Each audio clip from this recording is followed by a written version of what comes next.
Hello bankers. तो कैसे हैं आप लोग? I hope you are doing well. तो संडे को आपका एएफएम का एग्जाम है, तो आज हम आपके लिए लेकर आए हैं एएफएम का मेगा सेशन, जहां पर हम एएफएम के मॉड्यूल डी के कुछ इंपॉर्टेंट क्वेश्चंस को डिटेल में डिस्कस करने वाले हैं। मैं आपको बता दूं कि इस सेशन के अंदर हम मॉड्यूल डी का अप टू 80% तक सिलेबस कवर करने वाले हैं। तो ये सेशन आपके लिए काफ़ी ज़्यादा बेनिफिशियल रहने वाला है, तो इस सेशन को आपको बिल्कुल भी स्किप नहीं करना है और शुरू से लेकर एंड तक ज़रूर देखना है और अपने फ्रेंड्स एंड कलीग साथ भी जरूर शेयर करना है ताकि वो भी इस सेशन का बेनिफिट ले सके। अब फटाफट से बिना किसी देरी के आज के सेशन को स्टार्ट करते हैं। तो सेशन को स्टार्ट करने से पहले एक बार ऑडियो वीडियो क्वालिटी कंफर्म कर दीजिए, ऑडियो वीडियो क्वालिटी ठीक है या फिर नहीं। फटाफट से बता दीजिए ऑडियो वीडियो क्वालिटी ठीक है या फिर नहीं। ऑल इज क्लियर, स्टार्ट करें। तो आज का फर्स्ट क्वेश्चन देखो, which of this statement defines income tax. इसमें से कौन सी ऐसी स्टेटमेंट है जो कि इनकम टैक्स को डिफाइन करती है। तो सबसे पहले हम थोड़ा सा इनकम टैक्स का ओवरव्यू ले लेते हैं। तो देखो, हमारे देश के अंदर जितने भी बिजनेसेस होते हैं, जितने भी इंडिविजुअल्स होते हैं, जब भी वो कोई इनकम या फिर प्रॉफिट कमाते हैं तो उनके ऊपर उन्हें एक टैक्स पे करना पड़ता है गवर्नमेंट को, और उसी को हम इनकम टैक्स कहते हैं। जैसे कि मान के चलिए ए पर्सन है, उसने एक साल के अंदर 20 लाख रुपए की इनकम का जो टैक्स रेट है वो 10% है। तो इसको 20 लाख का 10% यानी कि 2 लाख रुपए जो है वो इनकम टैक्स की फॉर्म में गवर्नमेंट को जो है वो पे करना पड़ेगा। ठीक है, ऐसे ही अगर कोई बिजनेसमैन है, अगर वो प्रॉफिट कमाता है तो उसे भी इनकम टैक्स जो है वो पे करना पड़ता है। ठीक है, अब कौन सी स्टेटमेंट यहाँ पर डिफाइन करिए। पहला देखो, income tax is a tax imposed on individuals और businesses in respect of the income और प्रॉफिट अर्न बाय देम। बिल्कुल करेक्ट है। अगर कोई इंडिविजुअल कोई इनकम अर्न करता है या फिर कोई बिजनेसमैन प्रॉफिट अर्न करता है तो उसके ऊपर उन्हें इनकम टैक्स जो है वो पे करना पड़ता है, यानी कि प्रॉफिट और इनकम का एक सर्टेन परसेंटेज उन्हें गवर्नमेंट को कंपल्सरी देना पड़ता है। The provision governing the income tax are covered in the income tax act 1961। ये भी बिल्कुल करेक्ट है। तो देखो, इनकम टैक्स को लेवी करने के लिए इनकम टैक्स एक्ट 1961 जो है वो पास किया गया था, क्योंकि देखो हमारे संविधान के अंदर लिखा हुआ है कि अगर गवर्नमेंट को कोई भी टैक्स लेवी करना है या फिर कलेक्ट करना है तो उसके लिए एक एक्ट होना जरूरी है। इसीलिए इनकम टैक्स के लिए इनकम टैक्स एक्ट 1961 जो है वो पास किया गया था, और इसके रूल्स एंड रेगुलेशंस के अकॉर्डिंग ही इनकम टैक्स को लेवी किया जाता है और कलेक्ट किया जाता है। Tax pay should pay tax on their ability to pay, ये भी बिल्कुल डिफाइन करती है। देखो, इनकम टैक्स की खासियत है कि ये आपकी एबिलिटी के ऊपर लगाया जाता है कि आप कितना टैक्स पे कर सकते हो। जैसे अगर किसी पर्सन की इनकम कम है तो उसको उसकी एबिलिटी टैक्स पे करने की कम है तो उसके ऊपर कम इनकम टैक्स लगाया जाता है। पर अगर किसी पर्सन की इनकम ज्यादा है तो उसकी एबिलिटी टैक्स पे करने की ज्यादा है तो उसके ऊपर ज्यादा इनकम टैक्स जो है वो लगाया जाता है। इसीलिए आप देखोगे कि हमारे जो इनकम टैक्स रेट्स हैं उसके स्लैब्स बने हुए हैं। जैसे अप टू 4 लाख है तो कोई टैक्स पे नहीं करना है। ठीक है, अगर आपका 4 से लेकर 8 लाख रुपए तो 5% का इनकम टैक्स है। अगर यहाँ पर 8 से लेकर 12 लाख रुपए तो 10% का इनकम टैक्स पे है। ठीक है, तो आप देख रहे हो जैसे जैसे इनकम बढ़ती जा रही है टैक्स रेट भी बढ़ता जा रहा है। तो ये बिल्कुल यहाँ पर डिफाइन करिए इनकम टैक्स को।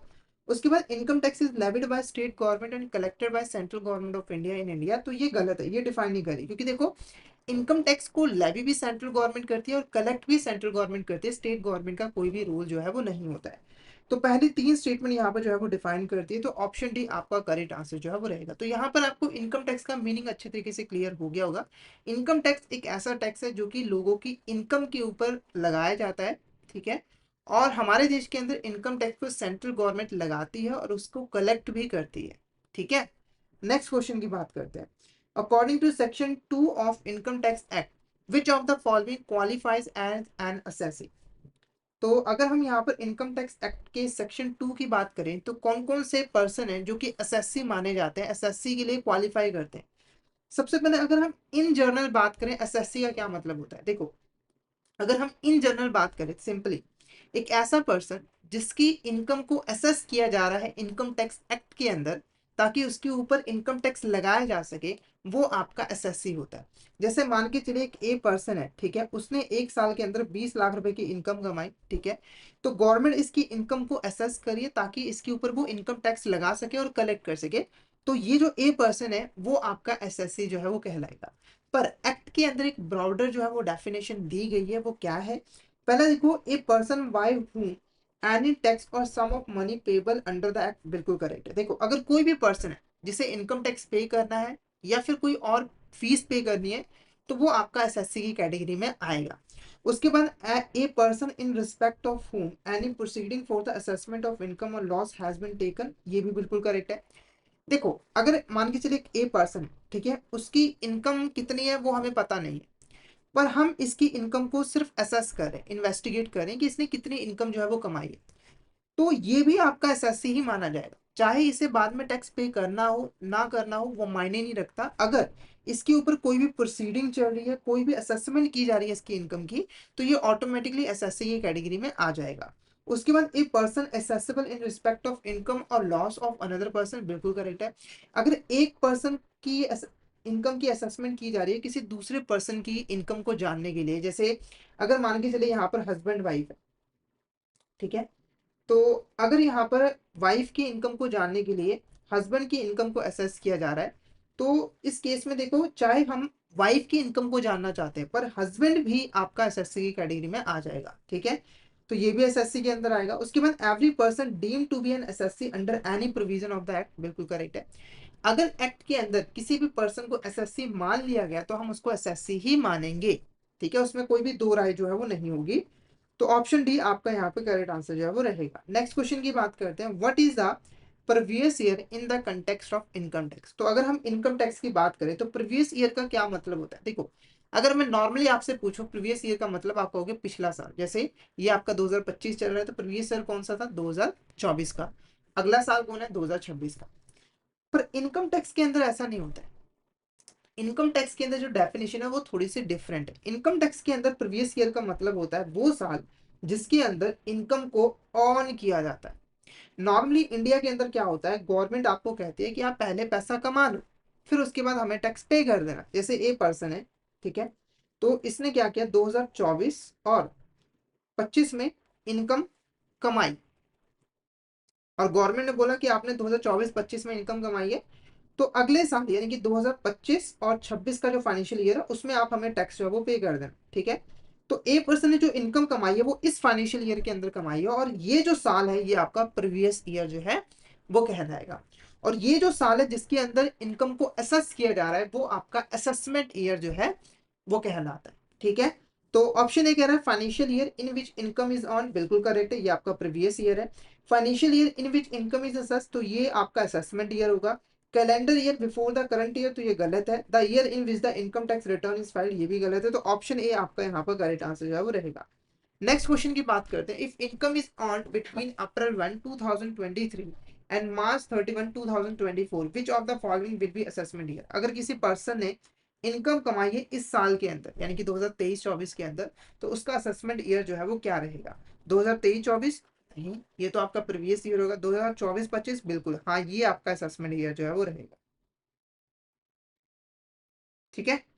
नेक्स्ट क्वेश्चन की बात करते हैं, which of this statement defines income from salary head under the income tax. ठीक है, सबसे पहले ये सैलरी हेड क्या है इसको यहाँ पर थोड़ा सा समझिए। अगर हम एक पर्सन की बात करें तो एक पर्सन पैसा कैसे कमा सकता है, इनकम कैसे कमा सकता है, बहुत सारे तरीके हैं उसके पास। वो कहीं पे जॉब कर सकता है, वो अपना बिजनेस कर सकता है, वो कोई प्रोफेशन जो है वो रन कर सकता है जैसे कि वकील या फिर डॉक्टर, ठीक है, या फिर वो अपनी किसी हाउस प्रॉपर्टी को रेंट पे जो है वो दे सकता है, रेंटल इनकम कमा सकता है, ठीक है, या फिर वो किसी प्रॉपर्टी को सेल कर कर प्रॉफिट जो है वो कमा सकता है, ठीक है। तो ये जो वेरियस तरीके हैं ना इनकम कमाने के, इसको इनकम टैक्स के अंदर हेड्स ऑफ इनकम जो है वो कहा गया, हेड्स ऑफ इनकम, ठीक है। टोटल आपके 5 हेड्स ऑफ इनकम है जिसको हम एक एक करके डिस्कस करेंगे। वैसे मैं आपको बता देता हूँ, पहला हेड है आपका सैलरी, दूसरा आपका इनकम फ्रॉम हाउस प्रॉपर्टी, तीसरा आपका income from business and profession, चौथा आपका इनकम फ्रॉम कैपिटल गेन्स, और पांचवा आपका अदर सोर्सेज, ठीक है। तो एक एक करके उनको डिस्कस करेंगे, घबराना नहीं है। तो कौन से statement income from salary head को डिफाइन करते हैं इनकम टैक्स के अंदर। पहला देखो, इनकम ऑन through employment contract is subject to taxation under the category of income from salaries, बिल्कुल करेक्ट है, ये डिफाइन करिए। देखो अगर कोई एम्प्लॉयमेंट कॉन्ट्रैक्ट है, जैसे मान के चलिए एक ए पर्सन है और यहाँ पर एक एबीसी कंपनी, ठीक है, तो a person basically ABC company के अंदर एक जॉब कर रहा है, मान लो मैनेजर की जॉब कर रहा है, और बदले में उसे हर महीने 50,000 रुपए की सैलरी जो है वो मिल रही है, ठीक है। तो ए और एबीसी कंपनी के बीच में एक एम्प्लॉयमेंट का कॉन्ट्रैक्ट हुआ है, ये एम्प्लॉयर है और ये आपका एम्प्लॉय है, ठीक है। तो ए पर्सन इस कॉन्ट्रैक्ट के थ्रू जो भी पैसा कमाएगा वो उसकी सैलरी मानी जाएगी, और वो इनकम फ्रॉम सैलरी हेड के अंदर जो है वो टैक्सेबल होगी। ठीक है। अब जब हम सैलरी की बात करते हैं तो कुछ लोग कहते हैं कि सिर्फ सैलरी इसमें आएगी, तो ऐसा बिल्कुल नहीं है। कोई भी फाइनेंशियल कंपनसेशन अगर एम्प्लॉय को रिसीव हुआ है एज अ एम्प्लॉय रहते हुए, तो वो आपका सैलरी हेड के अंदर आएगा। चाहे वो आपकी सैलरी है, चाहे आपको कोई एडवांस मिला है, चाहे कोई बेनिफिट है, चाहे बोनस है, कमीशन है, पेंशन है, या any other form of remuneration है, वो इनकम फ्रॉम सैलरी हेड के अंदर आ जाएगा। तो ऑप्शन डी आपका यहाँ पर करेक्ट आंसर जो है वो रहेगा। ठीक है। नेक्स्ट बात करते हैं, under the head income from profit and gains of business और profession which of the following is considered as business income. देखो ये ना आपका तीसरा हेड है जिसके अंदर income from profit and gains of business और प्रोफेशन, इसके अंदर ना दो चीजें आती हैं, एक होता है बिजनेस और एक होता है प्रोफेशन। दोनों अलग अलग चीजें हैं। बिजनेस का मतलब क्या होता है कि आप कोई सामान बना रहे हो, उसको सेल करे। प्रोफेशन का मतलब क्या है कि आप स्पेशलाइज स्किल्स का यूज करके सर्विसेज प्रोवाइड करें। ठीक। जैसे बिजनेस की बेस्ट एग्जांपल देता हूँ कि आपने एक, मान के चलिए कि एक मैन्युफैक्चरिंग यूनिट जो है वो सेटअप किए जहां पर आप फर्नीचर बनाकर सेल करते हो, वो बिजनेस है।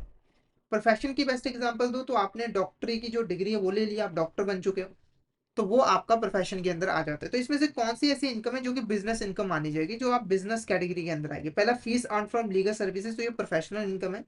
Profit from operating retail store, बिल्कुल ये बिजनेस इनकम है। अगर आप कोई रिटेल स्टोर रन कर रहे हो, ऑपरेट कर रहे हो, तो आप बिजनेस कर रहे हो, तो उससे आप जो भी प्रॉफिट कमाओगे तो वो बिजनेस इनकम मानी जाएगी। इनकम फ्रॉम फिक्स एसेट, तो ये अदर सोर्सेज में अंदर आता है। और विनिंग फ्रॉम लॉटरी, ये भी अदर सोर्सेज के अंदर आता है। ठीक। नेक्स्ट बात करते हैं, income from other sources refers to any earning that do not fall into the specific categories of income defined under the heads such as salary, business profit, capital gain, income from house property. Which of the following type of income is categorized under the income from other sources? देखो ये other sources क्या है, देखो जो मैंने आपको चार sources बताए हैं ना, चार सोर्सेज कौन कौन से हैं, एक आपका सैलरीज, एक आपका कैपिटल गेन, एक है बिजनेस प्रॉफिट और एक है इनकम फ्रॉम हाउस प्रॉपर्टी। अगर कोई इनकम इस चार कैटेगरी में नहीं आती तो वो automatically income from other sources के अंदर आ जाती है। जैसे मान के चलिए कि आपने यहाँ पर लॉटरी खेली और आपको भगवान की कृपा से 1 करोड़ की लॉटरी मिल गई, आप जीत गए। तो ये जो इनकम है, क्या ये सैलरी इनकम है? नहीं। क्या ये आपको हाउस प्रॉपर्टी से कोई इनकम हुई है? नहीं। क्या ये कैपिटल गेन है? बिल्कुल भी नहीं। क्या ये बिजनेस से आपको इनकम मिली है? बिल्कुल भी नहीं। तो ये किसके अंदर आएगा? इनकम फ्रॉम अदर सोर्सेज के अंदर जो है वो आ जाएगा। ठीक है। तो कौन सी ऐसी इनकम है जो कि अदर सोर्सेज में आएगी? पहला देखो, earnings from saving account, fix deposit, बिल्कुल ये अदर सोर्सेज के अंदर आएगा। आपको कोई भी इंटरेस्ट मिलता है ना, तो वो अदर सोर्सेज के अंदर आएगा। Dividend receive from shares and stock, ये भी अदर सोर्सेज के अंदर आएगा। विनिंग्स फ्रॉम लॉटरीज और गैम्बलिंग, ये भी अदर सोर्सेज के अंदर ही आएगा। सैलरीड अर्न फ्रॉम एम्प्लॉयमेंट, तो ये तो आपका सैलरी हेड के अंदर आएगा। इसलिए इस क्वेश्चन का जो करेक्ट आंसर रहेगा वो रहेगा option D is correct answer. ठीक है। अब बढ़ते हैं नेक्स्ट क्वेश्चन की तरफ। नेक्स्ट क्वेश्चन क्या, Maya works full time as marketing manager earning a yearly salary of 8 lakh. She owns a small apartment, she rent out 3 lakhs annually. Maya utilized her weekends and evenings for freelance graphic design project, bringing 2 lakh per year. During this year, Maya sold some old shares for profit of 1 lakh. She also won 25,000 in photography contests. Which of the following is correct? ठीक है। तो ये ना एक माया लड़की की कहानी है, वो बहुत सोर्सेस से इनकम कमा रही है। तो आपने ना उसका जो एक्चुअल हेड है वो आइडेंटिफाई करना है कि वो किस हेड के अंदर टैक्सेबल होगी। पहला देखो, income from salary, Maya earning from full time job fall under this category, बिल्कुल करेक्ट है। ये जो 8 लाख रुपए as a full time marketing manager Maya earn करी है ना, वो सैलरी हेड के अंदर आएगा, बिल्कुल करेक्ट है। इनकम फ्रॉम हाउस प्रॉपर्टी, तो ये जो अपार्टमेंट रेंट पे दिया है ना माया ने और 3 लाख रुपए एनुअली मिल रहा है, ये आपका इनकम फ्रॉम हाउस प्रॉपर्टी में आएगा, बिल्कुल करेक्ट है। Income from capital gain, the profit Maya made from selling her shares in considered capital gain, बिल्कुल करेक्ट है। माया ने ये जो ओल्ड शेयर्स सेल किया और 1 लाख का जो प्रॉफिट हुआ है वो कैपिटल गेन हेड के अंदर टैक्सेबल होगा। और इनकम फ्रॉम अदर सोर्सेज के अंदर boast contact price and freelance graphic design project income fall under this category, तो ये गलत है। क्योंकि देखो ये जो फ्रीलांस ग्राफिक डिजाइन प्रोजेक्ट है ये बिजनेस इनकम के अंदर जो है वो आएगा। ठीक है। ये अदर सोर्सेज के अंदर नहीं आएगा, इसीलिए गलत है। हालांकि जो कॉन्टेस्ट प्राइस है जीता है वो आपका अदर सोर्सेज के अंदर जो है वो आ जाएगा। तो ऑप्शन डी आपका यहाँ पर करेक्ट आंसर जो है वो रहेगा। ठीक है। यहाँ तक कोई डाउट हो चार्ट बॉक्स में ऐसे करके पूछ सकते हो। नेक्स्ट क्वेश्चन की तरफ अगर हम बढ़े, deductions in income tax refers to specific expense और allowance that tax payer can subtract from total income to reduce their taxable income. What is the maximum amount of deduction allowed under section 86? डिडक्शंस क्या होती है? तो देखो कुछ ऐसी expenses होती हैं, कुछ ऐसे इन्वेस्टमेंट्स होते हैं जिनको आप अपनी टोटल इनकम में से डिडक्ट कर सकते हो, जिससे आपकी टैक्स लायबिलिटी कम हो जाती है। जैसे मान के चलिए आपकी जो इनकम है वो 10 लाख रुपए है, पर उसमें से आपने 1 लाख रुपए जो है वो प्रोविडेंट फंड में इन्वेस्ट कर दिए, ठीक है, तो आपको 1 लाख रुपए का डिडक्शन मिल जाएगा और आपकी जो टैक्सेबल इनकम है वो सिर्फ 9 लाख रुपए रह जाएगी, जिससे आपकी टैक्स लायबिलिटी कम हो जाएगी। तो एक सेक्शन 80 है जिसके अंदर आपको बहुत सारी डिडक्शन मिल जाती है। सेक्शन 80 के अंदर आपको मैक्सिमम कितने डिडक्शन मिल सकती है एक साल के अंदर? 1 लाख, 1,50,000, 2 लाख या फिर 2,50,000। फटाफट से इस क्वेश्चन का आंसर बताइए। इस क्वेश्चन का करेक्ट आंसर आपको क्या लग रहा है? क्या होगा इस क्वेश्चन का करेक्ट आंसर? जल्दी से बता दीजिए इस क्वेश्चन का करेक्ट आंसर क्या होगा? कितना मैक्सिमम डिडक्शन आपको मिल सकता है, फटाफट से बताइए। तो इसका जो करेक्ट आंसर रहेगा वो रहेगा option B, 1,50,000 is the correct answer, ठीक है। अब वेरियस जो इन्वेस्टमेंट्स हैं, एक्सपेंसेस हैं, जिनका डिडक्शन आपको सेक्शन 80 के अंदर मिलता है, वो हम यहाँ पे थोड़ा सा डिस्कस कर लेते हैं। सबसे पहले देखो, अगर आप प्रोविडेंट फंड में कोई भी इन्वेस्टमेंट करते हो, डिपॉजिट करते हो, तो उसका डिडक्शन आपको मिल जाता है। उसके बाद अगर आप लाइफ इंश्योरेंस प्रीमियम की पेमेंट करते हो तब भी आपको डिडक्शन मिल जाता है। उसके बाद अगर आप नेशनल सेविंग सर्टिफिकेट में इन्वेस्ट करते हो तो उसका भी डिडक्शन है। नेशनल हाउसिंग बैंक के साथ कोई भी अमाउंट डिपॉजिट करवाते हो तब भी डिडक्शन मिल जाएगा। सुकन्या समृद्धि अकाउंट के अंदर कोई पैसा डिपॉजिट करवाते हो तब भी डिडक्शन मिल जाएगा। अगर बैंक के साथ कोई टर्म डिपॉजिट करवाते हो तब भी डिडक्शन मिल जाएगा। और उसके बाद अगर यहाँ पर आप पेंशन फंड में कोई भी कंट्रीब्यूट करते हो तब भी डिडक्शन मिल जाएगा। उसके बाद अगर आप यहाँ पर स्टडीज के लिए लोन लेते हो, इंटरेस्ट पे करते हो तो उसका भी डिडक्शन मिल जाएगा। और अगर आप इलेक्ट्रिक व्हीकल यहाँ पर परचेज करते हो और उसके लिए पैसा पे करते हो तो उसकी भी डिडक्शन मिल जाएगी। और अगर यहाँ पर कोई चैरिटेबल फंड्स हैं या चैरिटेबल इंस्टीट्यूशन में आपने डोनेशन किया तो उसका भी डिडक्शन मिल जाता है। तो यहाँ पर हमने इनकम टैक्स से रिलेटेड कुछ इंपॉर्टेंट क्वेश्चंस को डिस्कस किया। तो यहाँ पर ना आपका जो इनकम टैक्स का जो चैप्टर है वो मैंने आपको बहुत अच्छी तरीके से कवर करवा लिया। आपको ना इनकम टैक्स के अंदर अब कोई भी डाउट जो है वो नहीं रहने वाला है, ठीक है।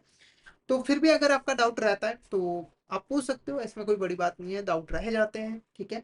तो आप चैट बॉक्स में मैसेज करके पूछ सकते हो, और अगर आप रिकॉर्डेड वीडियो भी देख रहे हो तो कमेंट बॉक्स में मैसेज कर दीजिएगा, उसका रिप्लाई मैं कर दूँ।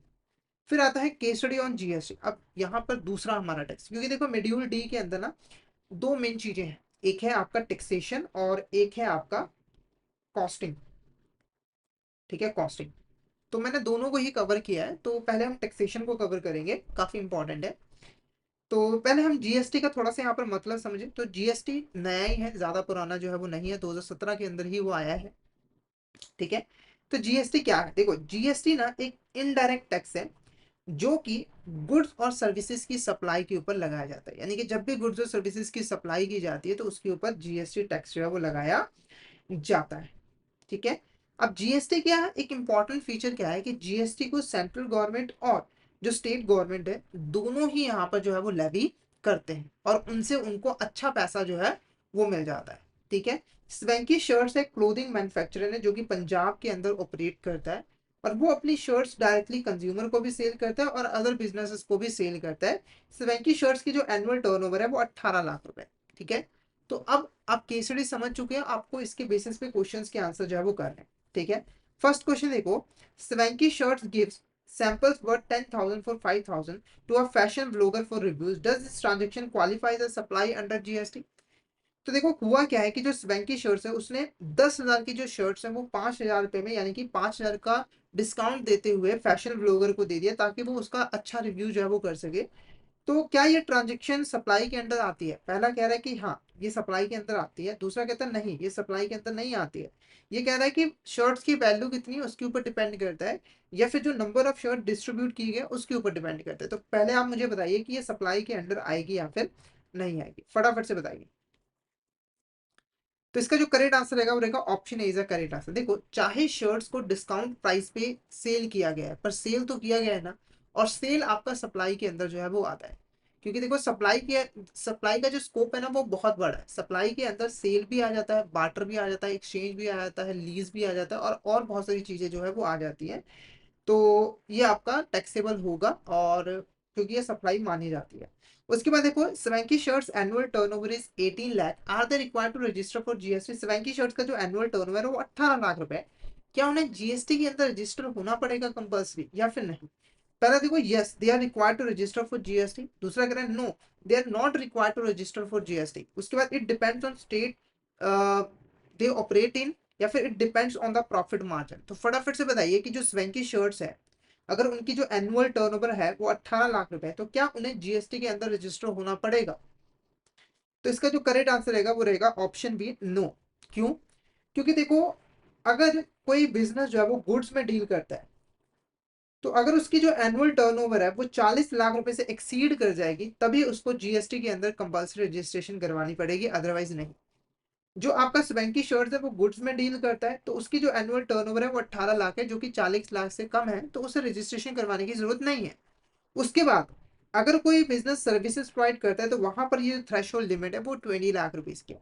अब क्वेश्चन उठता है कि क्या फिर ये जो स्वेंकी शर्ट्स है वो जीएसटी के अंदर रजिस्ट्रेशन करवा ही नहीं सकता है? तो देखो, स्वेंकी शर्ट चाहे तो वो करवा सकता है, मतलब कि गवर्नमेंट उसे नहीं कह रही रजिस्ट्रेशन करवाने के लिए, वो खुद से चाह रहा है कि मैं जीएसटी के अंदर खुद को रजिस्टर जो है वो करवा लूं, तो वो करवा सकता है वॉलंटरी बेसिस के ऊपर, पर कंपलसरी नहीं होता है। ठीक है, नेक्स्ट क्वेश्चन की बात करते हैं। Swanky shirts receive a bulk order for shirts from a clothing store in Chennai. Swanky shirt deliver order successfully, how will this interstate supply will be treated under GST, which tax is tax applicable? तो देखो, जब हम GST की बात करते हैं ना, तो जो भी यहाँ पर सप्लाई होती है वो दो तरह की होती है। ठीक है, एक होता है आपका यहाँ पर इंट्रा स्टेट सप्लाई। क्या होता है आपका यहाँ पर इंट्रा स्टेट सप्लाई, और एक होता है आपका यहाँ पर इंटर स्टेट सप्लाई। ठीक है, अब ये होते क्या है, सबसे पहले देखो, अगर यहाँ पर गुड्स और सर्विसेज की सप्लाई एक ही स्टेट के अंदर की जा रही है तो वो इंट्रा स्टेट सप्लाई होती है। जैसे मान के चलिए कि एक ए पर्सन है और यहाँ पर एक बी पर्सन है। ए जो है 50 हजार की जो गुड्स है वो बी को यहाँ पर सप्लाई कर रहा है, यानी कि सेल कर रहा है। ठीक है, और ए और बी दोनों ही पंजाब के अंदर रहते हैं, तो ये आपका इंट्रा स्टेट सप्लाई कहना है। इंटर स्टेट सप्लाई क्या होता है? अगर गुड्स और सर्विसेज की सप्लाई एक स्टेट से दूसरे स्टेट में हो रही है, जैसे यहाँ पर ही देखिए कि जो स्वेंकी शर्ट्स है वो तो पंजाब में है, पर वो चेन्नई के अंदर एक स्टोर लोकेटेड है, उसको जो है शर्ट्स जो है वो डिलीवर कर रहा है, यानी कि सेल कर रहा है, सप्लाई कर रहा है। तो यहाँ पर दो स्टेट्स इन्वॉल्व है, एक पंजाब, एक आपकी यहाँ पर तमिलनाडु। तो ये आपका इंटर स्टेट सप्लाई जो है वो कहलाएगा।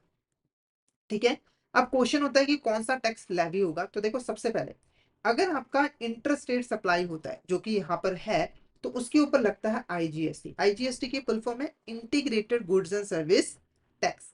ठीक है, तो ऑप्शन सी आपका यहाँ पर करेक्ट आंसर रहेगा। जैसे अगर 18% का रेट है तो 18% आईजीएसटी जो है वो लगेगा। और ध्यान में रखना है कि आईजीएसटी को लेवी कौन करती है? हमारी सेंट्रल गवर्नमेंट करती है, और कलेक्ट भी सेंट्रल गवर्नमेंट ही करती है, हालांकि वो पैसा स्टेट गवर्नमेंट के साथ बांट लेती है बाद में। अगर इंट्रा स्टेट सप्लाई होती है ना, तो वहां पर सीजीएसटी और एसजीएसटी दोनों एक साथ लगाए जाते हैं। जैसे अगर 18% टैक्स रेट है तो 9% सीजीएसटी लगेगा। ठीक है, और 9% आपका यहाँ पर एसजीएसटी लगेगा।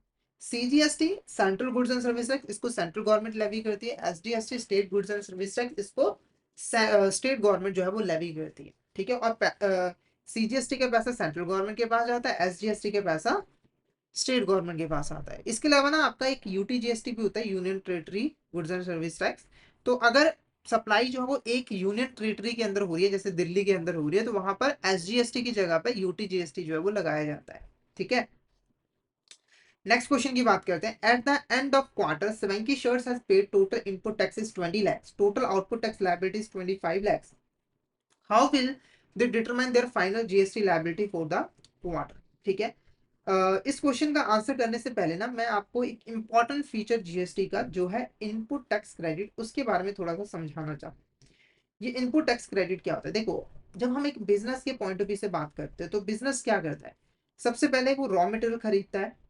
ठीक है, फिर रॉ मटेरियल के ऊपर प्रोसेसिंग करके वो उसे फिनिश गुड्स में कन्वर्ट करता है, फिर उसकी सेल करता है। ठीक है, अब दिक्कत क्या आती है कि जब बिजनेस रॉ मटेरियल खरीदता है तब भी उसे जीएसटी पे करना पड़ता है, क्योंकि ये सेल है, सप्लाई है, जीएसटी लगता है। और जब वो फिनिश गुड्स को सेल करता है तब भी उसे जीएसटी पे करना पड़ता है। ठीक है, तो इसमें दिक्कत क्या आती थी कि 2 बार टैक्स पे करना पड़ता था, जिससे एक प्रोडक्ट के ऊपर टैक्स ज्यादा लगता था और प्राइसेस बढ़ जाते थे। तो इस दिक्कत को सॉल्व किया आपका जीएसटी ने। जीएसटी ने क्या बोला बिजनेसेस को कि आपने रॉ मटेरियल पे जो भी टैक्स पे किया है, यानी कि इनपुट के ऊपर आपने जो भी टैक्स पे किया है उसका आपको क्रेडिट मिल जाएगा, यानी कि आप वो टैक्स आपको वापस मिल जाएगा। कैसे मिलता है?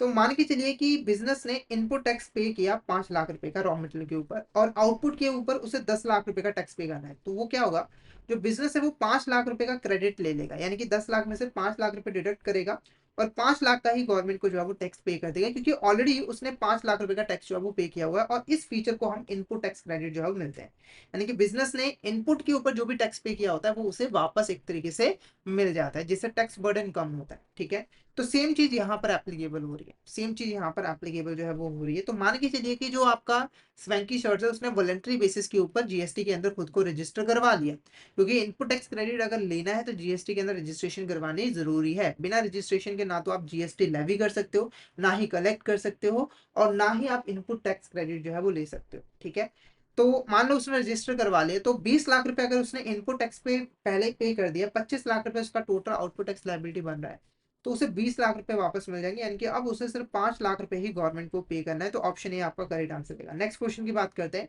Swanky Shirts receive a bulk order for shirts from a clothing store in Chennai. Swanky Shirt deliver order successfully. In which state will GST levied on this sale? देखो हुआ क्या कि यहाँ पर एक इंटर स्टेट सप्लाई है। क्या है? इंटर स्टेट सप्लाई है, क्योंकि स्वैंकी शर्ट्स ने शर्ट्स डिलीवर कर दिए हैं तमिलनाडु के अंदर। ठीक है, अब यहाँ पर लगेगा आईजीएसटी, और मैंने बताया कि आईजीएसटी से जो भी पैसा आता है वो सेंट्रल और स्टेट गवर्नमेंट के बीच में डिवाइड होता है। अब क्वेश्चन उठता है, स्टेट गवर्नमेंट कौन सी होगी?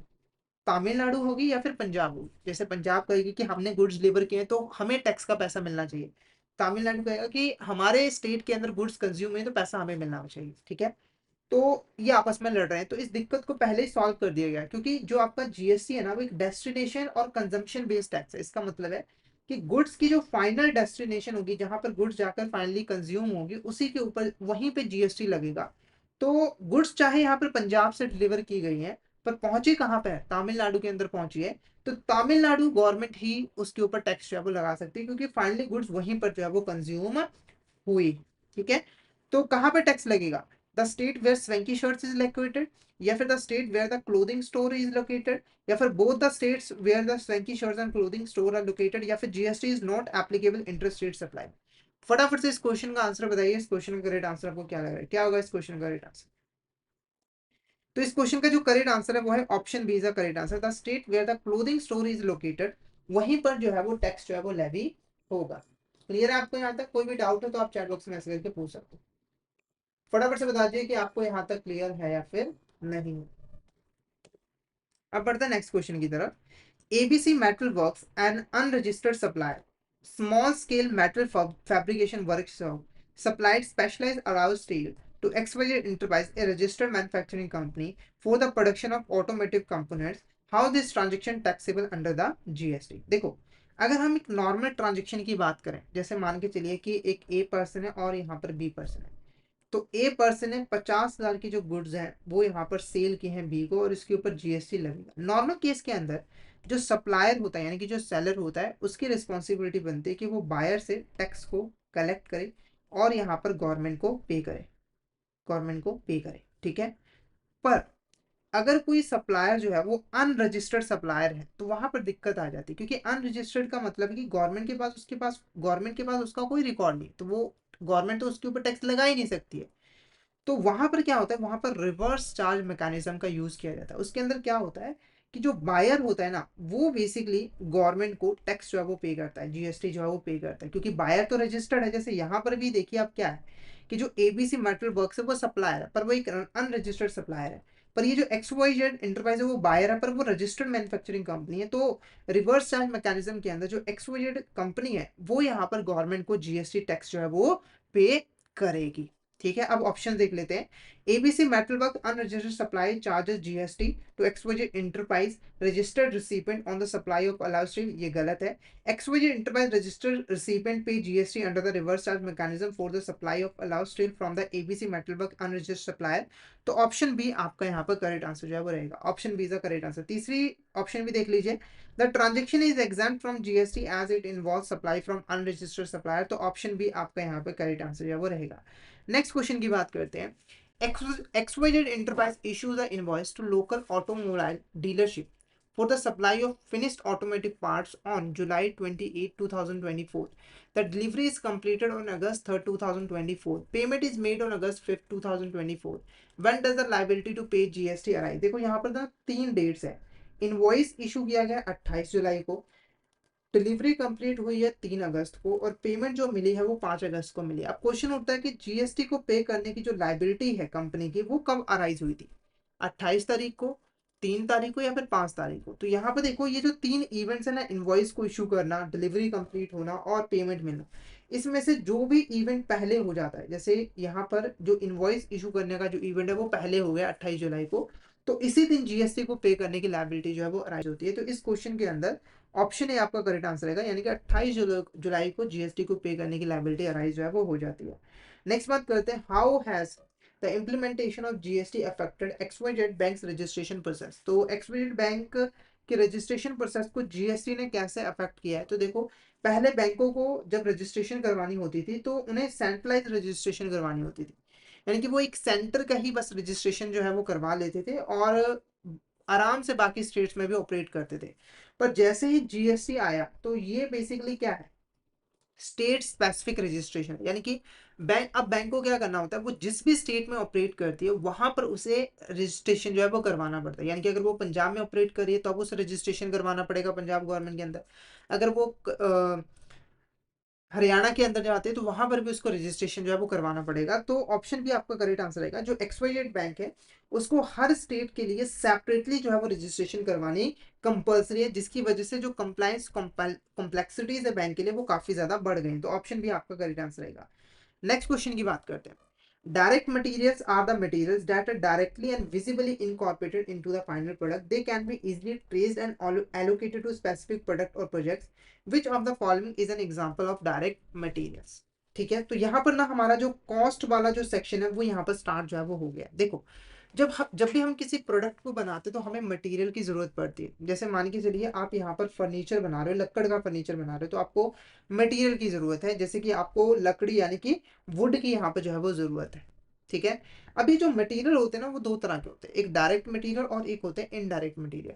डायरेक्ट मटेरियल्स ऐसे मटेरियल्स होते हैं जो कि फाइनल प्रोडक्ट के अंदर डायरेक्टली इनकॉर्पोरेट किए जाते हैं, यानी कि वो फाइनल प्रोडक्ट का एक अहम हिस्सा जो है वो बनता है और हम उसे क्लियरली देख भी सकते हैं। ठीक है, और इजिली हम ट्रेस भी उसे जो है वो कर सकते हैं। जैसे एग्जाम्पल के लिए, आप जब लकड़ी की फर्नीचर बना रहे हो तो वहां पर आप वुड रॉ मटेरियल को यूज जो है वो कर रहे हो, तो ये जो वुड है उस फर्नीचर का एक अहम हिस्सा जो है वो बनता है और हम आसानी से देख सकते हैं कि ये जो फर्नीचर है वो वुड का यूज करके जो है वो बनाया गया। तो ये आपका डायरेक्ट मटेरियल होता है। तो इसमें से कौन सा आपका डायरेक्ट मटेरियल है, पहला देखो, lubricants used in the machinery, या फिर cleaning supplies used in the factory, या फिर wood used in making furniture, या फिर office supplies like pens and papers. तो फटाफट से इस क्वेश्चन का आंसर बताइए, इसमें से कौन सा आपका एग्जाम्पल है डायरेक्ट मटेरियल का। फटाफट से इस क्वेश्चन का आंसर बताइए। तो इस क्वेश्चन का जो करेक्ट आंसर रहेगा वो रहेगा option C is the correct answer. बाकी ये तीन ना इनडायरेक्ट मटेरियल है। इनडायरेक्ट मटेरियल्स ऐसे मटेरियल्स होते हैं जो कि फाइनल प्रोडक्ट का हिस्सा तो नहीं बनते, फाइनल प्रोडक्ट के अंदर इनकॉर्पोरेट तो नहीं किए जाते हैं, पर वो प्रोडक्शन प्रोसेस को सपोर्ट करने का काम करते हैं। जैसे कि ये जो लुब्रिकेंट्स यूज किए जाते हैं मशीनरी के अंदर, ये एक तरह का मटेरियल है पर ये फाइनल प्रोडक्ट का हिस्सा नहीं बनते, पर प्रोडक्शन में काफी ज्यादा इंपॉर्टेंट रोल जो है वो प्ले करते हैं, क्योंकि मशीन्स अगर सही तरीके से चलेंगी तभी तो प्रोडक्शन जो है वो की जाएगी। तो ये आपका इनडायरेक्ट मटेरियल होगा। ऐसे क्लीनिंग सप्लाईज और office supplies like pen and paper, ये भी आपके डायरेक्ट मटेरियल के अंदर आ जाते हैं। नेक्स्ट क्वेश्चन की बात कर, इनडायरेक्ट लेबर के अंदर, इनडायरेक्ट मटेरियल के अंदर आते हैं। उसके बाद देखो, direct labour cost refers to expenses directly associated with the employee who are directly involved in the production process or the delivery of service. These costs can be easily traced and allocated to a specific product, project or service. Which of these is an example of direct labor cost? ठीक है, सबसे पहले direct labour cost क्या है इसको यहाँ पर थोड़ा सा समझिए। देखो, जब भी हमें प्रोडक्शन करनी होती है या फिर कोई सर्विस डिलीवर करनी होती है तो हमें लेबर की जरूरत पड़ती है। लेबर दो तरह की होती है, लेबर दो तरह की होती है, एक होती है डायरेक्ट लेबर और एक होती है आपकी इनडायरेक्ट लेबर। तो पहले अगर हम डायरेक्ट लेबर की बात करें, डायरेक्ट लेबर क्या होते हैं, ऐसे लेबर जो कि डायरेक्टली गुड्स की प्रोडक्शन करते हैं या फिर सर्विसेज की डिलीवरी करते हैं। जैसे एग्जाम्पल के लिए एक मशीन ऑपरेटर है, वो यहाँ पर मशीन को चलाता है और मशीन को चलाकर गुड्स जो है वो प्रोड्यूस करता है, तो वो आपका डायरेक्ट लेबर के अंदर जो है वो आ जाता है। ठीक है, अब देखो, डायरेक्ट लेबर के ऊपर कंपनी जो भी खर्च करती है, यानी कि जो भी एक्सपेंसेस उसे करने पड़ते हैं, वो आपका डायरेक्ट लेबर कॉस्ट होता है। अब बात करते हैं इनडायरेक्ट लेबर की। इनडायरेक्ट लेबर क्या होता है, इनडायरेक्ट लेबर ऐसे लेबर होते हैं जो कि डायरेक्टली प्रोडक्शन तो नहीं करते, ना ही सर्विसेज डिलीवर करते हैं, बल्कि वो ओवरऑल ऑर्गेनाइजेशन को सपोर्ट करने का काम करते हैं और इंश्योर करते हैं कि ऑर्गेनाइजेशन अपना काम सही तरीके से कर सके। जैसे कि देखो ऑफिस में बैठे जो एम्प्लॉयज है वो डायरेक्टली प्रोडक्शन तो नहीं करते हैं, पर वो बिल वगैरह बनाते हैं, क्लाइंट से बात करते हैं, अमाउंट वगैरह कलेक्ट करते हैं, अकाउंटिंग करते हैं। तो ये आप ये जो आपकी लेबर है वो आपकी इनडायरेक्ट लेबर होती है और इसके ऊपर जो भी खर्च किया जाता है वो आपका इनडायरेक्ट लेबर कॉस्ट जो है वो कहलाता है। ठीक है, तो इसमें से कौन सा आपका एग्जाम्पल है डायरेक्ट लेबर कॉस्ट का? पहला देखो, wages paid to chefs preparing meals in restaurant. तो बिल्कुल ये आपका डायरेक्ट लेबर कॉस्ट है, क्योंकि देखो जो शेफ है वो रेस्टोरेंट के अंदर मील जो है वो प्रिपेयर कर रहे हैं, तो उससे जो भी वेजेस मिलेंगी वो डायरेक्ट लेबर कॉस्ट के अंदर ही आएगा। उसके बाद salaries of construction workers building a house, तो ये भी आपका डायरेक्ट लेबर कॉस्ट के अंदर ही आएगा, क्योंकि ये डायरेक्टली हाउस को कंस्ट्रक्ट कर रहा है। Wages paid to tailor stitching clothes in garment factory, तो ये भी आपका डायरेक्ट लेबर कॉस्ट के अंदर आएगा। Payment to machine operators in manufacturing plant, तो ये भी आपका डायरेक्ट लेबर कॉस्ट के अंदर ही आएगा। तो ऑप्शन डी आपका करेक्ट आंसर रहेगा। तो यहाँ पर आपको डायरेक्ट लेबर कॉस्ट अच्छे तरीके से क्लियर हो गया होगा। डाउट आता है तो बिंदास होकर पूछ सकते हो, कोई टेंशन लेने की बात नहीं है।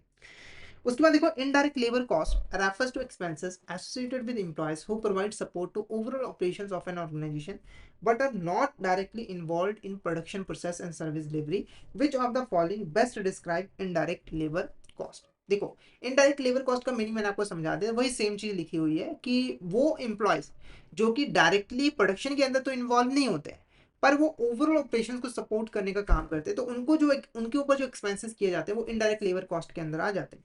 तो इसमें से कौन सा आपका डिस्क्राइब करे इनडायरेक्ट लेबर कॉस्ट को? पहला देखो, wages paid to workers assembling the final product, तो ये तो आपका डायरेक्ट लेबर कॉस्ट आ गया। Wages paid to supervisor overseeing the production process, तो ये आपका इनडायरेक्ट लेबर कॉस्ट है, क्योंकि देखो सुपरवाइजर जो है वो पूरी प्रोसेस को मॉनिटर करता है, इंश्योर करता है कि सारा काम सही तरीके से हो, पर वो खुद काम जो है वो नहीं करता, प्रोडक्शन जो है वो नहीं करता है। ठीक है, उसके बाद कॉस्ट ऑफ रॉ मटेरियल, ये तो आपकी मटेरियल कॉस्ट के अंदर आती है। Cost of renting the production facility, तो ये तो गलत चीज है, मतलब गलत ऑप्शन है। तो इस क्वेश्चन का करेक्ट आंसर क्या रहेगा? Option B is the correct answer. Next question की बात करते हैं। A small carpentry workshop wood crafter which specialise in building custom made furniture pieces, they receive an order from client to build a customized dining table. In this case, wood crafter uses which method of costing for determining cost of dining table? देखो यहाँ पर ना एक small carpentry workshop है would crafter नाम की। ये ना कस्टम मेड फर्नीचर पीसेस बनाती है, यानी कि आप जैसा फर्नीचर बोलोगे वो वैसा फर्नीचर बनाकर आपको जो है वो देती है। तो इसके पास ना एक ऑर्डर आया है क्लाइंट का, जिसके अंदर कस्टमाइज डाइनिंग टेबल जो है वो बनाना है। तो इस केस के अंदर ये जो वुड क्राफ्टर है वो अगर कॉस्टिंग कैलकुलेट करना चाहती है कि डाइनिंग टेबल को बनाने की कॉस्ट कितनी आई है, तो वो कौन सा मेथड यहाँ पर यूज करेंगे? तो देखो कॉस्टिंग के कई सारे मेथड्स होते हैं, जिसके अंदर job costing, contract costing, process costing, तीन इंपॉर्टेंट कॉस्टिंग मेथड्स हैं। तो इस क्वेश्चन का जो आंसर रहेगा वो रहेगा option A, job costing is a correct answer. ठीक है, क्यों? इसके रीजंस मैं आपको बताता हूँ। सबसे पहले जॉब कॉस्टिंग होती क्या है इसको यहाँ पर समझिए। देखो जॉब कॉस्टिंग के अंदर हर एक कस्टमर ऑर्डर को एक सेपरेट जॉब जो है वो माना जाता है। ठीक है, जैसे एक ए कस्टमर ने ऑर्डर दिया, बी ने, सी ने दिया। ठीक है, तो कंपनी क्या करेगी, ए के ऑर्डर को एक अलग जॉब मानेगी और बी के ऑर्डर को एक अलग जॉब और सी के ऑर्डर को एक अलग जॉब, और वो हर जॉब की अलग से कॉस्टिंग करेगी, यानी कि इसकी कॉस्टिंग अलग से निकालेगी, इसकी कॉस्टिंग अलग से निकालेगी और इसकी कॉस्टिंग जो है वो अलग से निकालेगी। ऐसा क्यों है? क्योंकि देखो हर कस्टमर ने जो ऑर्डर दिया है वो अलग अलग दिया है, वो सेम तरीके से सभी की कॉस्टिंग जो है वो नहीं निकाल सकती है। अब ये देखो, ये जो वुड क्राफ्टर है ये जब कस्टम मेड फर्नीचर पीसेस बनाता है, इट मींस कि इसे भी अलग अलग से ही कॉस्टिंग करनी पड़ेगी। अगर वो सभी प्रोडक्ट की एक साथ कॉस्टिंग करेगा तो सही कॉस्टिंग नहीं आएगी, क्योंकि कुछ प्रोडक्ट ज्यादा महंगे होंगे, कुछ प्रोडक्ट सस्ते होंगे। ठीक है, तो गलत कॉस्टिंग हो जाएगी ना।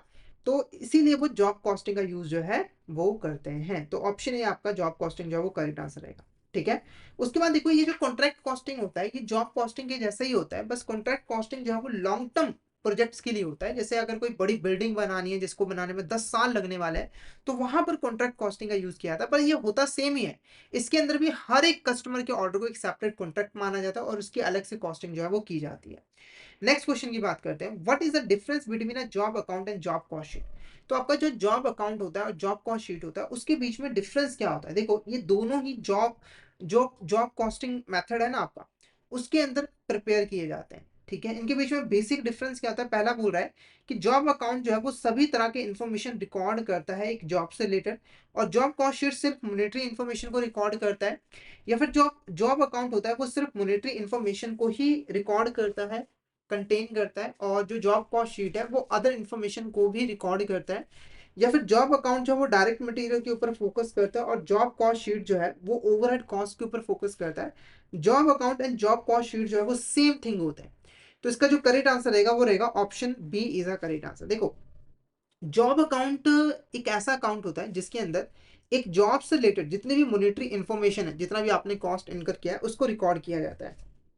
पर जॉब कॉस्ट शीट के अंदर मॉनेटरी इंफॉर्मेशन के साथ साथ अगर कोई नॉन मॉनेटरी इंफॉर्मेशन है तो उसे भी जो है वो रिकॉर्ड किया जाता है। यानी कि जॉब कॉस्ट शीट के अंदर एक जॉब से रिलेटेड जितनी भी इंफॉर्मेशन है कॉस्ट से रिलेटेड उन सभी को जो है वो रिकॉर्ड किया जाता है, चाहे वो मॉनेटरी इंफॉर्मेशन है चाहे वो नॉन मॉनेटरी इंफॉर्मेशन है। तो यही बेसिक सा डिफरेंस है जॉब अकाउंट और जॉब कॉस्ट शीट के अंदर। तो ऑप्शन बी आपका करेक्ट आंसर रहेगा। नेक्स्ट क्वेश्चन की बात करते हैं, which of this term is related with contract costing. Contract costing के साथ कौन सी यहाँ पर टर्म जो है वो रिलेटेड है। पहला देखो, progress payment, retention money, inter process profit और एक्सक्लेशन क्लॉज। फटाफट से बताइए कि कौन सी ऐसी टर्म है जो कि कॉन्ट्रैक्ट कॉस्टिंग के साथ जो है वो रिलेटेड है। प्रोग्रेस पेमेंट, रिटेंशन मनी या फिर एस्केलेशन क्लॉज या फिर इंटर प्रोसेस प्रॉफिट। तो इस क्वेश्चन का जो करेक्ट आंसर रहेगा वो रहेगा first second fourth is the correct answer. ठीक है, प्रोग्रेस पेमेंट, रिटेंशन मनी और एस्केलेशन क्लॉज, ये बेसिकली कॉन्ट्रैक्ट कॉस्टिंग के अंदर तीन इंपॉर्टेंट टर्म्स है जिनका यूज बार बार किया जाता है। सबसे पहले प्रोग्रेस पेमेंट। देखो, कॉन्ट्रैक्ट कॉस्टिंग का यूज लॉन्ग टर्म प्रोजेक्ट्स के लिए किया जाता है। जैसे मान के चलिए आप कोई बिल्डिंग, आप एक कॉन्ट्रैक्टर हो और आपको एक बिल्डिंग को बनाने का कॉन्ट्रैक्ट मिला है और ये जो कॉन्ट्रैक्ट है वो 10 सालों के अंदर जो है वो कंप्लीट होगा। तो प्रोग्रेस पेमेंट क्या होती है, देखो जैसे जैसे काम कंप्लीट होता जाता है कॉन्ट्रैक्टर को फंड्स की जरूरत पड़ती जाती है क्योंकि उसको अपने एक्सपेंसेस को भी कवर करने। तो जो आपका जिस जिस पर्सन ने कॉन्ट्रैक्ट दिया होता है ना, वो बेसिकली जैसे जैसे काम कंप्लीट होता जाता है एक पेमेंट जो है वो कॉन्ट्रैक्टर को करता जाता है। जैसे अगर मान लो 1 करोड़ का काम हो गया तो 80 लाख रुपए जो है वो सी को दे दिया, फिर उसके बाद 2 करोड़ का काम हो गया तो 1 करोड़ 80 लाख रुपए जो है वो वहां पर कॉन्ट्रैक्टर को दे दिए। इसको हम प्रोग्रेस पेमेंट कहते हैं। रिटेंशन मनी क्या होता है, देखो कभी भी जो आपका जो जिसने कॉन्ट्रैक्ट दिया होता है वो कॉन्ट्रैक्ट को फुल अमाउंट नहीं पे करता है। जैसे अगर 1 करोड़ का काम हुआ है तो वो 80 लाख रुपए देगा, 20 लाख रुपए अपने पास एज अ सिक्योरिटी डिपॉजिट जो है वो रख लेगा। और ये जो पैसा है जो यहाँ पर पर्सन अपने पास रिजर्व करके रखता है, ये इंश्योर करने के लिए जो कॉन्ट्रैक्टर है वो काम को बीच में छोड़कर ना जाए और अपना काम सही तरीके से कंप्लीट करके जाए, वो आपका रिटेंशन मनी होता है। एस्केलेशन क्लॉज क्या होता है, कई बार क्या होता है कि हम कॉन्ट्रैक्ट का प्राइस पहले से ही फिक्स कर लेते हैं पर फ्यूचर में जाकर प्राइसेस जो है वो एस्केलेट हो जाते हैं, इन्फ्लेशन आ जाता है। तो यहाँ पर एस्केलेशन क्लॉज रखा जाता है क्योंकि अगर एक स्पेसिफाइड लिमिट से रॉ मटेरियल की कॉस्ट वगैरह इंक्रीज हो जाती है तो वहां पर जो कॉन्ट्रैक्ट का प्राइस है उसे भी जो है वो इंक्रीज कर दिया जाता है। नेक्स्ट क्वेश्चन की तरफ बढ़ते हैं। Suppose a company produces 10,000 litres of fruit juice by processing 12,000 liters of fruit pulp. During the production process, it is expected as some of fruit pulp will be lost due to evaporation, spillage and other reasons. This loss is known as, इस loss का नाम है normal loss. देखो, जब आप fruit pulp से fruit juice बनाओगे तो ये आपकी काम की नेचर ही ऐसी है कि कुछ ना कुछ फ्रूट पल्प जो है वो खराब होंगे ही होंगे, चाहे आप कितनी मर्जी यहाँ पर कोशिश कर लो, तो वो आपका नॉर्मल लॉस होता है। जैसे एग्जांपल के लिए जब आप कपड़ा सिलते हो तो कपड़े की कटिंग करनी पड़ती है, तो वो नेचर ही ऐसी कि कुछ ना कुछ कपड़ा जो है वो खराब होगा ही होगा जिसे आपको बाद में फेंकना पड़ेगा, तो वो नॉर्मल लॉस होता है। ठीक है, अब नॉर्मल लॉस एक ऐसा लॉस होता है जो कि आपने एक्सपेक्ट नहीं किया होता है, अचानक से हो जाता है। जैसे फैक्ट्री को आग लग जाना, तो उससे जो लॉस होगा वो आपका एबनॉर्मल लॉस होगा। ठीक है, उसके बाद देखो, if firm manufacturing tables has fixed cost of 1 lakh and variable cost is 120 per unit, sale price is 160 per unit, during the year it sold 3000 tables, what is the contribution from the firm during the year। तो ये जो question है ना वो marginal costing के साथ जो है वो रिलेटेड है। किसके साथ है, मार्जिनल कॉस्टिंग के साथ जो है वो रिलेटेड है। मैं साथ के साथ आपको चैप्टर्स भी बताता रहूंगा ताकि आपको पता लग सके कि आपने कितना सिलेबस जो है वो कवर कर लिया है। ठीक है, अब मार्जिनल कॉस्टिंग की खासियत क्या है, मार्जिनल कॉस्टिंग की खासियत क्या है कि जब भी हम किसी प्रोडक्ट की कॉस्ट को निकालते हैं तो हम प्रोडक्ट की कॉस्ट में सिर्फ वेरिएबल कॉस्ट को ही इंक्लूड करते हैं,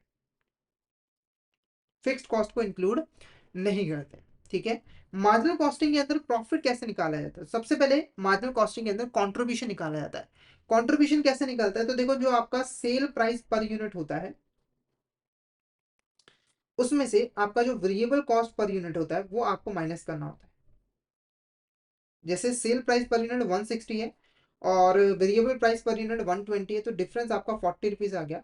तो 40 रुपीज आपका यहाँ पर क्या होगा, कॉन्ट्रीब्यूशन मार्जिन पर यूनिट। क्या होगा, कॉन्ट्रीब्यूशन मार्जिन पर यूनिट। ध्यान रखना है कि ये प्रॉफिट नहीं है, प्रॉफिट आगे निकलेगा। प्रॉफिट कैसे निकालेंगे, कंट्रीब्यूशन में से फिक्स्ड कॉस्ट को हमें निकालना होता है, तब जाके हमारा प्रॉफिट जो है वो आता है। तो ये आपका क्या है, कंट्रीब्यूशन मार्जिन है। क्वेश्चन में बोला है कि फॉर्म का टोटल कंट्रीब्यूशन मार्जिन कितना है, तो हमने पर यूनिट कंट्रीब्यूशन मार्जिन निकाल लिया। अगर उसने 3000 टेबल यहाँ पर सेल किए हैं, तो 3000 टेबल अगर सेल किए तो एक पे अगर वो 40 का कमा रहा है मार्जिन, तो 3000 पे कितना कमाएगा, 3000 को 40 के साथ मल्टीप्लाई कर दो, बस इतना सा काम है। तो 1,20,000 पे, ठीक है। तो ये हमने कंट्रीब्यूशन को कैलकुलेट करना जो है वो सीख लिया। कैसे निकलेगा कंट्रीब्यूशन, पहले आपको कंट्रीब्यूशन मार्जिन पर यूनिट निकालना है। उसके लिए आपको सेल प्राइस पर यूनिट में से वेरिएबल कॉस्ट पर यूनिट को माइनस करना है। वो जो डिफरेंस होगा वो आपका कंट्रीब्यूशन मार्जिन पर यूनिट होगा। फिर आप टोटल कंट्रीब्यूशन मार्जिन भी निकाल सकते हो। नेक्स्ट क्वेश्चन की बात करते हैं। If form manufacturing tables has fixed cost of 1 lakh and variable cost is 120 per unit, sale price is 160 per unit, during the year it is sold 3000 tables, what is the profit of the firm during the year। ठीक है, तो अब हमें ना यहाँ पर profit निकालना है। प्रॉफिट को निकालने के लिए आपको पहले कंट्रीब्यूशन निकालना पड़ेगा। कंट्रीब्यूशन कैसे निकलेगा, तो देखो 120 में से 160 में से 120 को माइनस करो तो कंट्रीब्यूशन मार्जिन है 40। ये मैंने आपको पिछले क्वेश्चन में करना सिखा दिया है। फिर उसके बाद हमने क्या करना है, 3000 टेबल्स का टोटल यहाँ पर जो आपका कंट्रीब्यूशन है वो निकालना है। तो वो आपका 1,20,000 पे आया। उसके बाद अगर आपको कंट्रीब्यूशन से प्रॉफिट निकालना है, प्रॉफिट कैसे निकलता है, प्रॉफिट कैसे निकलता है, तो आपका जो भी कंट्रीब्यूशन है ना, उसमें से जो आपका फिक्स कॉस्ट है उसे आपको माइनस कर देना है। कंट्रीब्यूशन कितना है, 1,20,000 रुपए का है, और फिक्स कॉस्ट आपकी कितनी है, फिक्स्ड कॉस्ट आपकी यहाँ पर 1,00,000 रुपए की। तो डिफरेंस कितना आ गया आपका, 20,000 रुपए का जो है वो आ गया। तो 20,000 रुपए आपका प्रॉफिट जो है वो आएगा। तो इस तरीके से आप मार्जिनल कॉस्टिंग के अंदर प्रॉफिट को भी कैलकुलेट जो है वो कर सकते हो। तो ऑप्शन भी आपका करेक्ट आंसर रहेगा। उसके बाद देखो, the break-even point refers to level of sales or units sold at which total revenue equals to total cost, resulting in neither profit or nor loss. The formula for calculating the break-even point in units is, देखो break even point एक ऐसा point होता है जहां पर company को ना तो प्रॉफिट हो रहा होता है ना ही लॉस हो रहा होता है, क्योंकि इस पॉइंट के ऊपर उसकी जो टोटल रेवेन्यू होती है वो टोटल कॉस्ट के इक्वल जो है वो हो जाती है।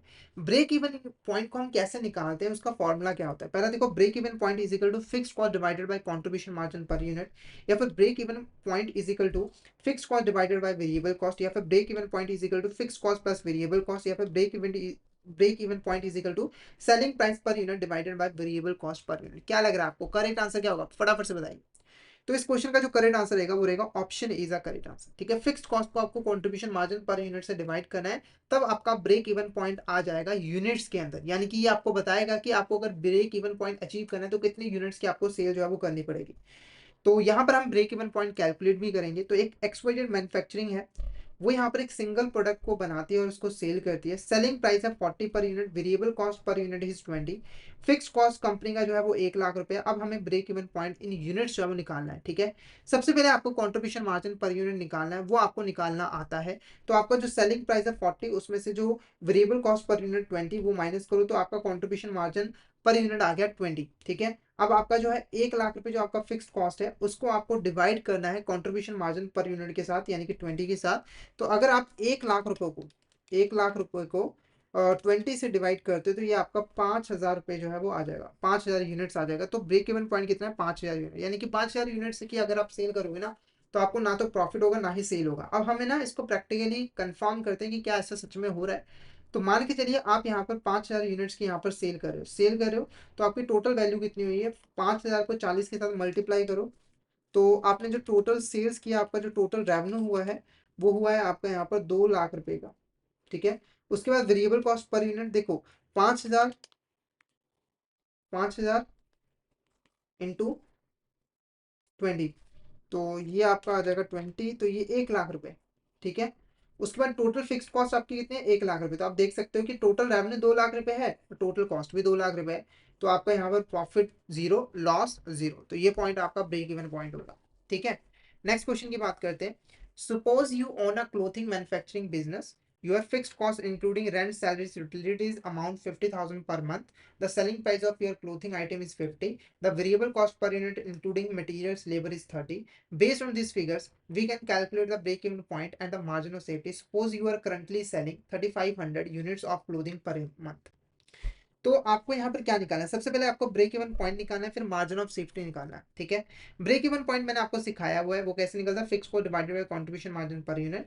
तो देखो आपकी जो सेलिंग प्राइस है वो है 50, और जो आपका वेरिएबल कॉस्ट पर यूनिट है वो 30, तो सीधा सीधा 20 आपका क्या आ जाएगा, ये आपका कंट्रीब्यूशन मार्जिन पर यूनिट आ जाएगा। तो और आपकी जो फिक्स कॉस्ट है वो है 50,000 रुपीज़। तो 50,000 को आपको डिवाइड करना है कंट्रीब्यूशन मार्जिन यानी कि 20 के साथ। तो ये आपका आ जाएगा 50,000 डिवाइडेड बाय 20, तो ये आपका आ गया 2500। तो जो ब्रेक इवन पॉइंट है वो 2500 का है। अब मार्जिन ऑफ सेफ्टी कैसे निकलते हैं? मार्जिन ऑफ सेफ्टी क्या होता है?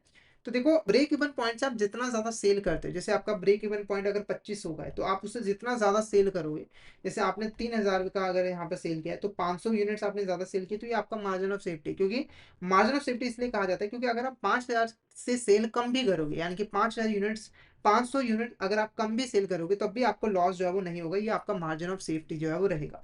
तो मार्जिन ऑफ सेफ्टी कैसे निकाला जाता है? तो एक्चुअल सेल्स में से ब्रेक इवन पॉइंट को माइनस करना होता है। तो एक्चुअल सेल्स आपकी कितनी है?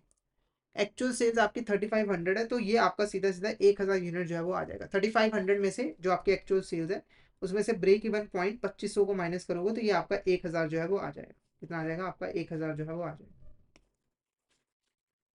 Option D is the correct answer. Option D is the correct answer. ठीक है। नेक्स्ट क्वेश्चन की तरफ अगर हम बढ़े, XYZ company has determined that it should take 10 units of material X to produce 1 unit of their flagship gadget. What does this represent? ये ना, ये जो क्वेश्चन है वो आपका स्टैंडर्ड कॉस्टिंग का जो चैप्टर ना उसका है। स्टैंडर्ड कॉस्टिंग का जो चैप्टर है उसका है। तो ये पूछ रहा है कि एक कंपनी है, उसने यहाँ पर एक स्टैंडर्ड फिक्स किया है कि एक फ्लैगशिप गैजेट को बनाने के लिए उसे 10 यूनिट्स ऑफ मटेरियल एक्स की जरूरत पड़ने वाली है। तो ये किस चीज को रिप्रेजेंट करे? ये मटेरियल यूसेज स्टैंडर्ड को रिप्रेजेंट करे, मटेरियल प्राइस स्टैंडर्ड को रिप्रेजेंट करे, या फिर मटेरियल क्वांटिटी स्टैंडर्ड को रिप्रेजेंट कर रहा है? ठीक है। तो इस क्वेश्चन का आंसर करने से पहले, आप कोई भी प्रोडक्ट बनाओ तो आपको मटेरियल की जरूरत पड़ती है। ठीक है। जब आप एक मटेरियल का स्टैंडर्ड फिक्स कर देते हो कि आपको मटेरियल कॉस्ट कितनी आएगी, ठीक है, तो वो आपका स्टैंडर्ड कॉस्ट ऑफ मटेरियल क्या रहता है? जैसे आपने बोला कि मटेरियल के ऊपर हम 2 लाख रुपए जो है वो खर्च करेंगे, इससे ज्यादा नहीं, यानी कि 2 लाख का खर्चा होना चाहिए, तो स्टैंडर्ड कॉस्ट ऑफ मटेरियल होता है। अब स्टैंडर्ड कॉस्ट ऑफ मटेरियल जो होता है उसके दो पार्ट्स होते हैं, दो कंपोनेंट्स होते हैं। एक होता है मटेरियल यूसेज स्टैंडर्ड, एक होता है material price standard. Material usage standard के अंदर हम ये स्टैंडर्ड बनाते हैं कि हम कितना मटेरियल यूज करने वाले हैं। जैसे यहाँ पर देखिए, हमने डिसाइड किया, स्टैंडर्ड बनाया कि एक फ्लैगशिप गैजेट को बनाने के लिए हम 10 यूनिट्स ऑफ मटेरियल एक्स का यूज करने वाले हैं। तो ये बेसिकली मटेरियल यूसेज स्टैंडर्ड है। मटेरियल प्राइस स्टैंडर्ड क्या होता है? इसके अंदर हम प्राइस फिक्स करते हैं कि किस प्राइस के ऊपर हम मटेरियल को जो है वो खरीदने वाले हैं। तो ऑप्शन ए आपका करेक्ट आंसर रहेगा। नेक्स्ट क्वेश्चन की बात करते हैं। Standard labour time is important component of standard labour cost. What is the meaning of standard labour time? ये जो स्टैंडर्ड लेबर टाइम है ना, ये बेसिकली स्टैंडर्ड लेबर कॉस्ट का एक इंपॉर्टेंट कंपोनेंट है। स्टैंडर्ड लेबर कॉस्ट का मतलब है कि आपने जो टोटल कॉस्ट फिक्स की है लेबर के लिए, आपने बोला कि हम 4 लाख रुपए लेबर के ऊपर खर्च करेंगे, तो ये स्टैंडर्ड कॉस्ट ऑफ लेबर है। उसके भी दो कंपोनेंट्स हैं। तो उसका, उसमें से पहला कंपोनेंट है स्टैंडर्ड लेबर टाइम। तो ये क्या है? पहले देखो, average time a worker takes to complete a task regardless of skill level, या फिर the time takes the slowest worker in the company to complete a task, या फिर the predetermined amount of time a qualified worker should take complete a task efficiently, या फिर the amount of time worker spends on breaks and personal needs. देखो, standard labour time का मतलब है कि किसी भी काम को कंप्लीट करने का हमने टाइम फिक्स कर दिया। जैसे हमने बोला कि 100 यूनिट्स को प्रोड्यूस करने के लिए 8 घंटे, यानी कि 8 घंटे में एक पर्सन को 100 यूनिट जो है वो प्रोड्यूस करनी होगी। तो ये जो स्टैंडर्ड है वो स्टैंडर्ड लेबर टाइम है। अब स्टैंडर्ड लेबर टाइम फिक्स करते वक्त हम ये देखते हैं कि एक स्किल्ड लेबर जिसको काम आता है वो किसी काम को एफिशिएंटली कितने टाइम पीरियड में कंप्लीट करता है, फिर हम उसी के हिसाब से स्टैंडर्ड लेबर टाइम जो है वो फिक्स कर देते हैं। तो ऑप्शन सी आपका यहाँ पर करेक्ट आंसर जो है वो रहेगा। नेक्स्ट क्वेश्चन की बात करते हैं। Company manufactures fans based on historical data and market research. The company determines that the standard cost of labor is 20 rupees per hour. The rate includes wages, benefits and other labor related expenses. This represent, देखो, ये आपका standard cost of labour यानी कि 20 rupees per hour fix किया गया है। तो ये बेसिकली ना आपका स्टैंडर्ड लेबर रेट स्टैंडर्ड है। ऑप्शन सी आपका करेक्ट आंसर है। यहाँ ना आपने लेबर का रेट फिक्स कर दिया, स्टैंडर्ड बना दिया कि आप लेबर को कितना जो है वो पे करने वाले हो। तो ऑप्शन सी आपका करेक्ट आंसर रहेगा। ठीक है। नेक्स्ट क्वेश्चन की बात करते हैं। Dash involves comparing the actual cost incurred in the production process with predetermined standard cost to identify differences variances. This analysis help organisation to understand the reason behind the variances. ठीक है। तो इस question का answer है variance analysis. Variance analysis के अंदर क्या होता है? तो आपकी जो भी स्टैंडर्ड कॉस्ट होती है उसको एक्चुअल कॉस्ट के साथ कंपेयर किया जाता है। जैसे आपने मटेरियल कॉस्ट फिक्स की थी 5 लाख रुपए, मटेरियल के ऊपर 5 लाख रुपए खर्च करने वाले, पर एक्चुअल कॉस्ट 6 लाख रुपए की थी। तो आप वेरिएंस एनालिसिस के अंदर इसको कंपेयर करते हो, और ये जो वेरिएंस है, ये जो 1 लाख रुपए का डिफरेंस है, इसको हम वेरिएंस कहते हैं। ये पॉजिटिव नेगेटिव दोनों हो सकता है। तो अब हम इस वेरिएंस का एनालिसिस करते हैं ताकि हम ये फाइंड आउट कर पाए कि इसके पीछे का रीजन क्या है, क्यों ये डिफरेंस जो है वो आया है। अगर नेगेटिव वेरिएंस है तो हम उसको सॉल्व करने के लिए एक्शंस वगैरह जो है वो ले सकते हैं। तो वेरिएंस एनालिसिस आपका करेक्ट आंसर रहेगा। नेक्स्ट क्वेश्चन की बात करते हैं। Material price variance refers to difference between the actual price paid for materials and standard price that was expected or planned for those materials. Which of these are cause of this variance? देखो material price variance क्या होता है, तो आपने जो standard price fix किया था material के लिए, जैसे आपने बोला था कि मटेरियल पे हमें 5 लाख रुपए खर्च करना है, और ठीक है 5 लाख रुपए खर्च करना है, तो अगर एक्चुअल मटेरियल कॉस्ट डिफरेंट आती है, जैसे स्टैंडर्ड प्राइस और एक्चुअल प्राइस में डिफरेंस आ जाता है, तो वो आपका मटेरियल प्राइस वेरिएंस कहलाता है। तो मटेरियल प्राइस वेरिएंस के क्या रीजंस हो सकते हैं? जैसे आपने बोला था कि हम मटेरियल को 10 रुपए के ऊपर खरीदेंगे, पर जब आप खरीदने गए तो 12 रुपए के ऊपर आपको खरीदना पड़ा, तो ये जो 2 रुपए का डिफरेंस है ये आपका मटेरियल प्राइस वेरिएंस कहलाता है। तो इसके क्या कॉज हो सकते हैं मटेरियल प्राइस वेरिएंस आने के? पहला देखो fluctuation in market condition, supply and demand dynamics, बिल्कुल करेक्ट है। अगर मार्केट के अंदर कोई फ्लक्चुएशन आ गई, जैसे अगर सप्लाई बढ़ गई है, डिमांड कम हो गई है, तो वो सस्ता मिल जाएगा आपको, तब भी डिफरेंस आएगा। पर अगर सप्लाई कम हो गई, डिमांड बढ़ गई, तब भी डिफरेंस आएगा, तब आपको महंगा मिलेगा। उसके बाद अगर कमोडिटी के प्राइसेस में चेंज आ जाता है, इन्फ्लेशन आ जाता है, करेंसी एक्सचेंज रेट में चेंजेस आ जाते हैं, तो ये भी एक रीजन है। सप्लायर रिलेटेड फैक्टर्स, ये भी एक इंपॉर्टेंट रीजन है, जैसे सप्लायर अपने प्राइसिंग पॉलिसी को चेंज कर सकते हैं, जैसे कि रेट जो है वो रॉ मटेरियल के बढ़ा सकते हैं नेगोशिएशन के थ्रू, तो ये भी एक रीजन है। उसके बाद इन्वेंट्री इनएफिशिएंट इन्वेंट्री मैनेजमेंट, तो ये भी एक रीजन है। अगर कंपनी अपनी इन्वेंट्री को अच्छी तरीके से मैनेज नहीं करती, यानी कि ओवर स्टॉकिंग कर लेती है या फिर स्टॉक आउट हो जाते हैं, तो वहां पर मटेरियल की कॉस्ट जो है वो ज्यादा होने लग जाती है। तो ये सारे आपके रीजन है, तो ऑप्शन डी आपका करेक्ट आंसर है। नेक्स्ट बात करते हैं, material uses variance is a measure of difference between the standard quantity of material that should have been used for specific production output and actual quantity of material used. Which of these is not a reason of material uses variance? Material uses variance का मतलब क्या है कि आपने बोला था कि हम 10 यूनिट्स यूज करेंगे, पर आपको 12 यूनिट्स यूज करने पड़े, तो ये जो दो डिफरेंस है 2 यूनिट्स का, इसको हम मटेरियल यूसेज वेरिएंस कहते हैं। इसके क्या रीजंस हो सकते हैं? पहला, inferior quality of purchase material, बिल्कुल करेक्ट है। अगर आपने मटेरियल जो है इंफीरियर क्वालिटी का परचेज कर लिया है, तो वहां पर आपके लॉसेस थोड़े ज्यादा होंगे, मटेरियल ज्यादा खराब होगा और आपको ज्यादा मटेरियल की जरूरत पड़ने वाली है। उसके बाद कई बार क्या होता है, केयरलेस हैंडलिंग की वजह से भी वेस्टेज हो जाती है मटेरियल की, तो ये भी एक रीजन है जिसकी वजह से मटेरियल यूसेज वेरिएंस आता है। उसके बाद अगर प्रोडक्शन प्रोसेस इनएफिशिएंट है, वो अच्छे तरीके से काम नहीं कर रही है, तो ये भी एक रीजन है। उसके बाद जो कॉन्ट्रेक्चुअल एग्रीमेंट है सप्लायर के साथ प्राइस सेटलमेंट, तो ये आपका रीजन नहीं है, ये आपका रीजन नहीं है मटेरियल यूसेज वेरिएंस का। बाकी ये 3 इंपॉर्टेंट रीजन है मटेरियल यूजेस वेरिएंस के। क्लियर है आपको यहाँ तक? एक बार मेरे चैट बॉक्स में बता दीजिए, कोई भी डाउट आता है तो आप चैट बॉक्स में मैसेज करके पूछ सकते हो। नेक्स्ट क्वेश्चन की अगर हम बात करें, XYZ company sets a standard labour rate of 150 per hour, however due to increased labor union demands wage increases, the actual rate paid to employees rises 160 per hour, this represent which type of variance? तो simple सी बात है, ये आपका labour rate variance को जो है वो represent कर रहा है, क्योंकि आपने रेट फिक्स किया था 150 रुपए, पर आपको 160 रुपए पे करने पड़े, तो 10 रुपए का वेरिएंस है, ये आपका लेबर रेट वेरिएंस होता है। लेबर टाइम वेरिएंस क्या होता है, तो अगर आपने बोला था कि 8 घंटे में 100 यूनिट्स प्रोड्यूस होनी चाहिए, पर 10 घंटे में 100 यूनिट्स प्रोड्यूस हो रही है, तो वो आपका लेबर टाइम वेरिएंस है। ठीक है, उसके बाद देखो, labor time variance is a component of labor cost variance that measures the difference between the actual hours worked with standards are expected to complete a particular task or production output. Which of these reason for labor time variance? तो labor time variance के क्या reasons हो सकते हैं? पहले देखो, अगर skill level में चेंज हो गए, जैसे पहले आपके पास एम्प्लॉयड स्किल थे, मतलब कि स्किलफुल एम्प्लॉयज थे, तो वो अपना काम सही तरीके से कर पाते थे, पर वो चले गए। ठीक है, अब जो एम्प्लॉयज आए, तो उनके अंदर एक्सपीरियंस की कमी है और उनको काम आता भी नहीं है, तो वो धीरे धीरे कर पाते हैं। तो ये एक बहुत बड़ा रीजन है लेबर टाइम वेरिएंस के लिए। उसके बाद अगर वर्किंग मेथड के अंदर चेंज आ गया है, तो ये भी एक रीजन हो सकता है, क्योंकि पहले शॉर्ट मेथड था, जल्दी काम होता था, अब लेंथी मेथड आ गए हैं, तो ज़्यादा टाइम लगता है। उसके बाद प्रोडक्शन डिस्ट्रप्शन, इक्विपमेंट ब्रेकडाउन, तो ये भी एक रीज़न है। प्रोडक्शन डिस्ट्रप्शन अगर होती है, इक्विपमेंट ब्रेकडाउन होती है, तो प्रोडक्शन रुक जाती है, तो जो आपने टारगेट रखा था उसको आप कंप्लीट कर ही नहीं पाते हो। ठीक है, उसके बाद इनएडक्वेट ट्रेनिंग और lack of knowledge affecting task completing time, बिल्कुल कर रहे, तो ऑप्शन डी आपका यहाँ पर करेक्ट आंसर जो है वो रहे। तो यहाँ पर हमने एएफएम के कुछ इंपॉर्टेंट क्वेश्चंस को यहाँ पर डिस्कस जो है वो कर लिया है।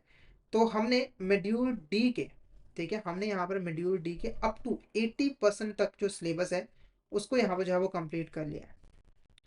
क्योंकि इसके अंदर देखो, मैंने मेन जो चैप्टर्स आपको कवर करवाए, जो कि मॉड्यूल डी के सबसे इंपॉर्टेंट चैप्टर्स है, वही है। सबसे पहले मैंने आपको इनकम टैक्स के बारे में पढ़ा है, इनकम टैक्स आपको अच्छे तरीके से क्लियर हो गया है। ठीक है, उसके बाद मैंने आपको जीएसटी के बारे में पढ़ा है, वो भी आपको क्लियर हो गया। उसके बाद आपका मैंने आपको कॉस्टिंग मेथड जो है वो अच्छे तरीके से समझा दिया है। उसके बाद आपको मैंने यहाँ पर जो मार्जिनल कॉस्टिंग है और जो स्टैंडर्ड कॉस्टिंग है वो भी जो है वो करवा दिया है। तो एक जो चैप्टर रह गया है वो बजट एंड बजटरी कंट्रोल है, तो वो इतना इंपॉर्टेंट चैप्टर है भी नहीं है, ठीक है।